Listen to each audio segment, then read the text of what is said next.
జాతీయ పార్టీగా ఎదిగేందుకు టీడీపీ పావులు కదుపుతోంది. పార్టీ పొలిట్ బ్యూరో సమావేశాల్లో ఈ మేరకు కసరత్తు ప్రారంభించారు. ఇందుకోసం విధి విధానాలను రూపొందించేందుకు సీనియర్ నాయకులతో ఒక కమిటీని కూడా నిర్ణయించారు. ముందుగా దక్షిణ భారత రాష్ట్రాల్లో పార్టీ సభ్యత్వ నమోదును ప్రారంభించాలని పొలిట్ బ్యూరో నిర్ణయించింది. ఇదిలా ఉంటే మహానాడు ఎక్కడ నిర్వహించాలన్న సందిగ్ధతకు పొలిట్ బ్యూరో ఫుల్ స్టాప్ పెట్టింది. తెలుగుదేశం పార్టీ మహానాడును ఎక్కడ నిర్వహించాలన్న ఉత్కంఠకు తెరపడింది. ఈ అంశంపై పొలిట్ బ్యూరో సమావేశంలో చర్చ జరిగింది. మొదట ఏపీ నూతన రాజధాని పరిసర ప్రాంతంలో మహానాడు నిర్వహించాలని భావించినప్పటికీ తెలంగాణలో రోజురోజుకి క్షీణిస్తున్న పార్టీని బతికించుకోవాలన్న ఉద్దేశంతో ఈ ప్రాంతంలోనే నిర్వహించాలని నిర్ణయించారు.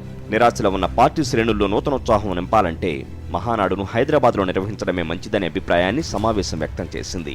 దీంతో ఈ నెల 27 నుంచి 3 రోజుల పాటు గండిపేట తెలుగు విజయం ప్రాంగణంలో మహానాడును కండక్ట్ చేయాలని నిర్ణయించారు. మహానాడు నాటికి 2 రాష్ట్రాల్లో అన్ని కమిటీలను వేర్వేరుగా ఏర్పాటు చేయాలని సమావేశం డిసైడ్ చేసింది.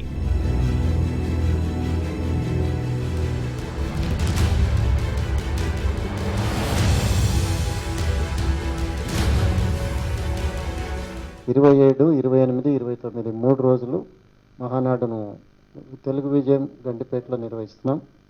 ఈ మహానాడుకు సంబంధించి అనేక రకాల కమిటీలు కూడా వేసుకుంటున్నాం.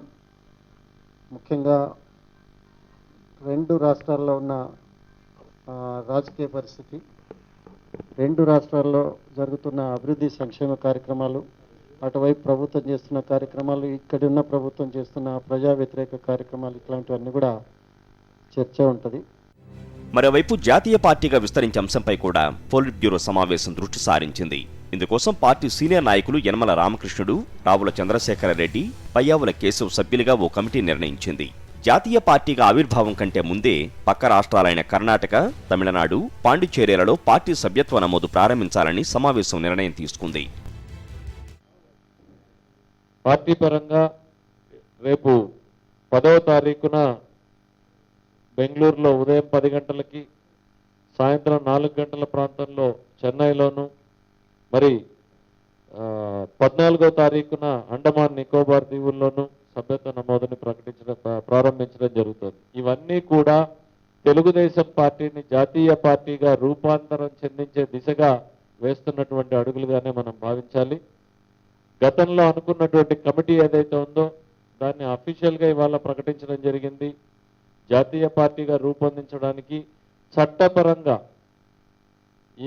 రాజ్యాంగపరంగా ఏ రకమైనటువంటి చర్యలు తీసుకోవాలి అనేటువంటి దాని మీద అధ్యయనం చేయడానికి యనమల రామకృష్ణుడు గారితోనూ, రావుల చంద్రశేఖర్ రెడ్డి గారితోనూ, నాతోనూ ముగ్గురితో కూడినటువంటి కమిటీని ఇవాళ అధికారికంగా ప్రకటించడం జరిగింది. అంతకుముందు పొలిట్ బ్యూరో నేపాల్ భూకంప మృతులకు సంతాపంగా 2 నిమిషాలు మౌనం పాటించింది. నేపాల్కు రాష్ట్ర ప్రభుత్వం తరపున 5 కోట్ల రూపాయల సహాయాన్ని ప్రకటించింది. సాక్షి న్యూస్, హైదరాబాద్.